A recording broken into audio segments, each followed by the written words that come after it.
अस्सलाम वालेकुम। मोहम्मद रज़ा सिद्दीक अपने यूट्यूब चैनल के साथ हाजिर खिदमत है। बहुत शुक्रिया, चैनल सब्सक्राइब भी कर रहे हैं और बेल आइकॉन पे क्लिक करें और लोगों को शेयर भी करें। बड़ी इनपुट आई हैं ओवरसीज़ पाकिस्तानी की तरफ से, बड़ा किरदार कुछ रहा है इलेक्शन कमीशन के हवाले से, मेरे बड़े क्लियर मौक़िफ़ को बहुत सराहा है। मैं उन सब दोस्तों का, भाइयों का, बहनों का, सबका बहुत शुक्रगुजार हूँ। मैं सारी कॉलें नहीं ले सकता, मेरी मजबूरी, और हर मैसेज का मैं जवाब नहीं दे सकता, वक्त की किल्लत है ज़रा।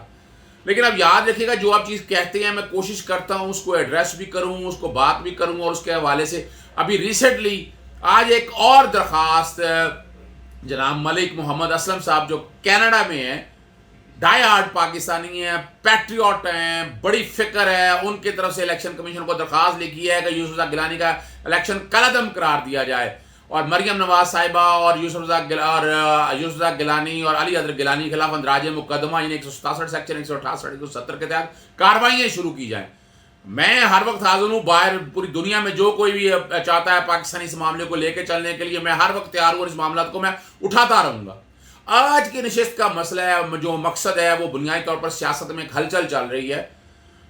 पीडीएम की पूरी कोशिश है, ये मैं पहले बताना चलूँ, ये बेवकूफ़ बनाने की कोशिश कर रहे हैं कि पंजाब के अंदर कोई तहरीकी अदम एतमाद लाना चाहते हैं, ये तवज्जो हटाना चाहते हैं। असल में उनका फोकस इमरान खान साहब ही हैं और उसी के हवाले से वो कोशिशें जारी हैं। वोट जो तोड़े हैं 2829, मैंने आपको कह दिया था, 19 टिकटों का, वो भी सारी चीज़ें सामने आ गई, पैसे की लेन देन के हवाले से वो चीज़ें भी आ गई। लेकिन दुख और अफसोस है पीटीआई के वो इमरान खान जो साफ साफ गवर्नमेंट रखना चाहते थे, उनके अब अंदर अपने जो लोग हैं वो बिक गए। इस तरह नहीं है, आप भाई पब्लिक सर्विस के लिए आए, अवाम के खिदमत के लिए आए, ये बिकना शिकना के चक्कर में इन्नल्लाह यब्सुतु रिज़्क़ लिमन यशा, और रब्बे पाक जिसको रिज़्क़ देता है उसको देता है रिज़्क़, जिसके मुकद्दर में जितना चाहे खुद कुशादा करना हो, कम करना हो, रब्बे पाक के पास है।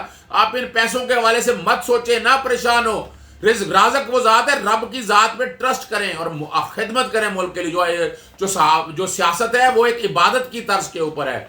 और वो जो आप लोग जो भी बिके हैं, छोड़ दे, जो हो गया कुछ पुराना वो मामला छोड़ दें, लेकिन अब मुल्क का सोचें आगे, मुल्क को आगे कैसे लेकर चलना है। और एक और खबर आपको दे दूं, अभी तमाम चैनल अभी तो चला रहे हैं कि बिलावल भुट्टो साहब अपनी पूरी टीम के साथ वहाँ गए परवेज लाई के घर में, वो यूसुफ गिलानी में, वो तो सारा आपको एक चक्कर दिया है, दिखाया है। बुनियादी तौर पर पीछे वो इमरान खान साहब की गवर्नमेंट को डीरेल करने के हवाले से और उस्मान बुज़दार साहब को अगर तब्दील करना है, लालच देने के लिए परवेज लाई को कि आपको यहाँ गवर्नमेंट दिलवा देते हैं और बाकायदा आपके लिए पूरा हम लायामल तय करेंगे। मैंने जो बात की और वक्त से पहले जो बिलावल भुट्टो ने बात कर दी है, ये आने वाले दिनों में तेजियां आएंगी, लॉन्ग मार्च की तेजियां आएंगी, ये सारी चीज़ें आएंगी। लेकिन याद रखिएगा बजट के करीब जाकर ये मामला ठुस हो जाएंगे और हुकूमत वक्त जो है ना वो बजट जून के बजाय मई में पेश कर सकती है। ये भी याद रख लीजिएगा मेरी बात और रिकॉर्ड का हिस्सा बना लीजिएगा।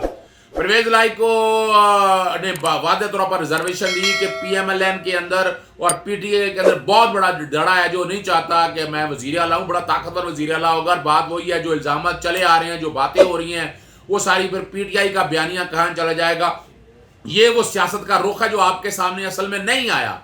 और दूसरी बात याद रखिए कि खुद पीडीएम उस्मान बुज़दार साहब की हुकूमत को गिराना नहीं चाहती है। वो समझते हैं उस्मान बुज़दार की मौजूदगी में इमरान खान साहब को उससे ज़्यादा डेंट कोई नहीं डाल सकता, उससे ज़्यादा मसाइल पैदा नहीं कर सकता, गुड गवर्नेंस कायम नहीं कर सके, ब्यूरोक्रेसी उनके हाथ में नहीं है, करप्शन हाई लेवल पे जा चुकी है और उस्मान बुज़दार साहब बुरी तरह कंट्रोल करने में नाकाम हो चुके हैं।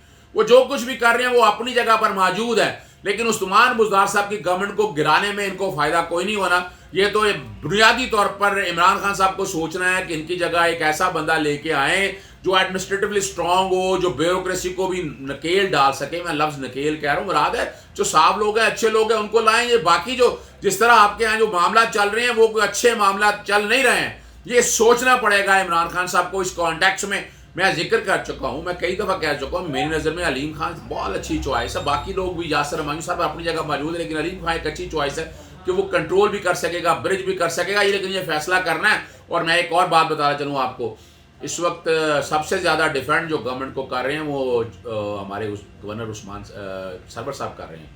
एक वक्त था ये दोनों अलग-अलग थे, लेकिन इस वक्त उस गवर्नमेंट को डिफेंड करने में जो कि काम हो रहे हैं सारे, उनके भी वो जो चाह रहे थे, जिस तरह के मसाइल हल करना चाह रहे थे वो भी हो रहे हैं। मसाइल मसूल हल कर रहे हैं। स्टेट्समैन बन के सोचें सारे आप लोग, इस मुल्क को कैसे आगे लेके जाना है, करप्शन कैसे ख़त्म करनी है, गुड गवर्नेंस कैसे बेहतर होगी, महंगाई कैसे ख़त्म होगी। कोई मुश्किल काम नहीं है महंगाई के कॉन्सेप्ट के हवाले से।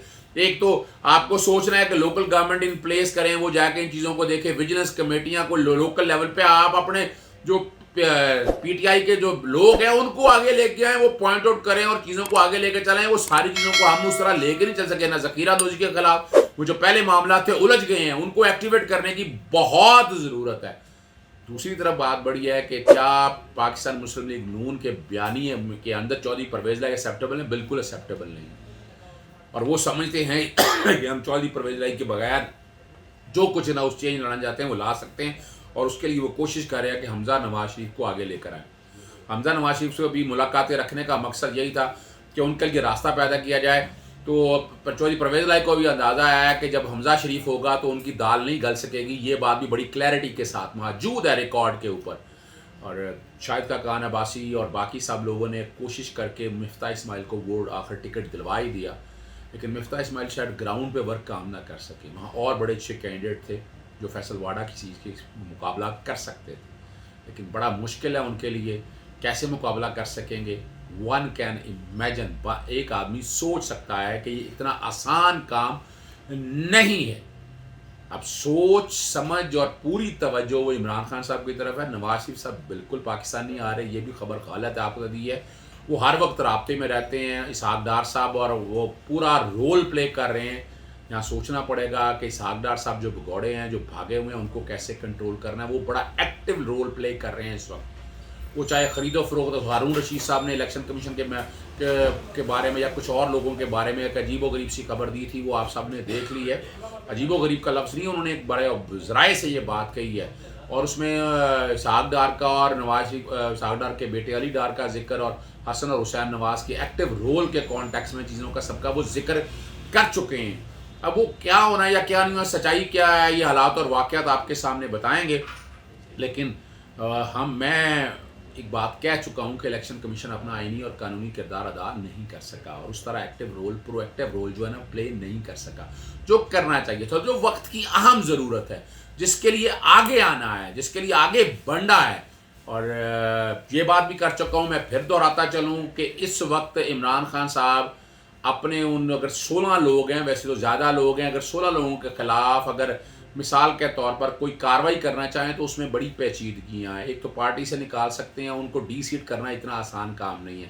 اگر عدم اعتماد کے اور اعتماد کے ووٹ میں وہ نہ آتے تو آئین کا آرٹیکل 63 کے تحت ڈیفیکشن کلوز لاگو ہونی تھی، اور وہ ساری لوگوں نے اپنی سیٹوں سے ہاتھ دھو بیٹھنے تھے. میں ریٹریٹ کرتا چلوں، میں پہلے بھی ذکر کر چکا ہوں، اس کا بڑا آسان حل بتایا تھا کہ الیکشن کمیشن تو اس معاملے کو ڈیپلی نہیں دینا چاہتا، لیکن یہ پیسوں اور کرپشن کی چیزیں ساری سامنے آئی ہیں. Section Pakistan commission of inquiry act کے تحت باقاعدہ ایک J I T judicial commission بنا کر اس کی تحقیق کی جا سکتی ہے. اسی میں ذکر کر دیا جائے کہ الیکشن ریفارمز کیسے بہتر کیے جا سکتے ہیں. یہ میں سجیشن دیتا رہتا ہوں تاکہ حل نکل سکے اور وہ سام بھی مر جائے اور لاٹھی بھی نہ ٹوٹے. اگر جے آئی ٹی بن جائے گی تو اصل چہرے بھی سامنے آ جائیں گے، پوری فورسز کو ساتھ استعمال کر کے آپ ہر طرح سے معاملات کو حل بھی کر سکیں گے. کوئی اتنا مشکل کام نہیں ہے، اتنی بڑی کوئی راکٹ سائنس نہیں ہے، یاد رکھیے گا. یہ وہ اس میں آپ دیکھیں، جب آپ Pakistan commission of inquiry act کہتا ہے کہ انکوائری جوڈیشل کمیشن تشکیل دیں گے، سول کورٹ کے اختیارات بھی ہوں گے، میجسٹریٹ کی بھی اختیارات ہوں گے، کسی کی اٹینڈنس کو لانا، ایویڈنس اکٹھی کرنا، سارے کام ہو سکیں گے. پاسبلٹیز آر دیر، لیکن آپ کو آگے بڑھنا ہے. آگے بڑھ کے اس کام کے لیے کردار ادا کرنا ہے، اور کردار کوئی مشکل نہیں ہے. ویلاگ چونکہ زیادہ لمبی نہ ہو جائے، میں نے اس کانٹیکس میں بات بڑی واضح طور پر کرنی تھی فیصل واڈا صاحب کے الیکشن کے کانٹیکس میں.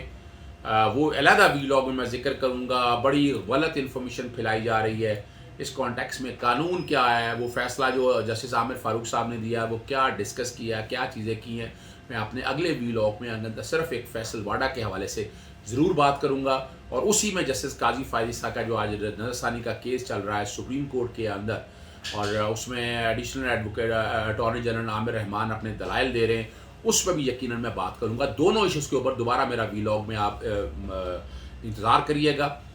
بڑی شاکنگ نیوز یا بڑے آپ کو جو اصل حقائق ہیں وہ آپ کے سامنے میں لا سکوں گا. بہت شکریہ. السلام علیکم. چینل سبسکرائب کرتے رہیں، بیل آئیکن کلک کرتے رہیں تاکہ آپ تک لیٹسٹ ویلاگ پہنچتا رہے. السلام علیکم.